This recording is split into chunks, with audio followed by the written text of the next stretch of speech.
अस्सलामुअलैकुम प्यारे बच्चों। ज़रा सोचें, अगर आपको रास्ते में एक खिलौना या कोई चीज़ गिरी हुई मिले तो आप क्या करेंगे? उठाकर रख लेंगे, किसी को दे देंगे या मालिक को ढूंढेंगे? आज की कहानी है अमानतदार खरगोश की, जो हमें सिखाएगा कि जो चीज़ हमारी नहीं उसे वापस करना कितना ज़रूरी है। चलो चलते हैं जंगल की दुनिया में। Rabbit tree. जंगल में रहता था एक प्यारा सा खरगोश, नाम था अमीन। वो सबका दोस्त और बहुत सच्चा था। एक दिन जब वो खेलने जा रहा था तो रास्ते में उसे एक चमकता हुआ सिक्का मिला। अमीन ने सिक्का उठाया, आंखें चमकने लगीं, दिल खुश हुआ। लेकिन फिर उसने सोचा, ये तो मेरी चीज नहीं। अगर मेरी कोई चीज गुम हो जाए तो क्या मैं उदास नहीं हो जाऊंगा?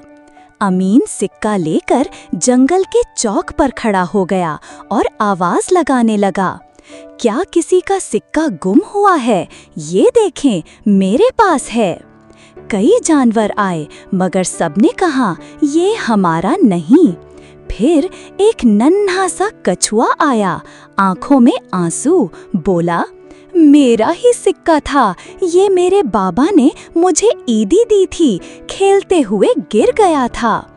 अमीन ने वो सिक्का वापस दिया। कछुआ खुशी से रो दिया और पूरे जंगल में अमीन की ईमानदारी की तारीफ होने लगी।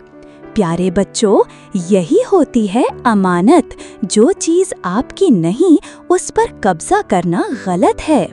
अल्लाह ताला फरमाते हैं, इन्नल्लाह यअमुरुकुम अन तुअद्दुल अमानाति इला अहलिहा।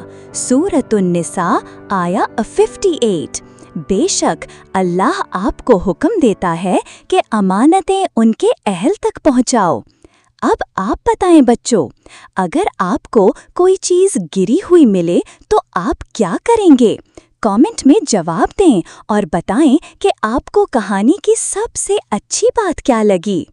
अगर आपको कहानी पसंद आई हो तो लाइक करें, कमेंट करें, शेयर करें और सब्सक्राइब करना ना भूलें हमारे चैनल नई मुल्ला कैफ़ी पर, जहां मिलती हैं सबक आमोज़ कहानियाँ।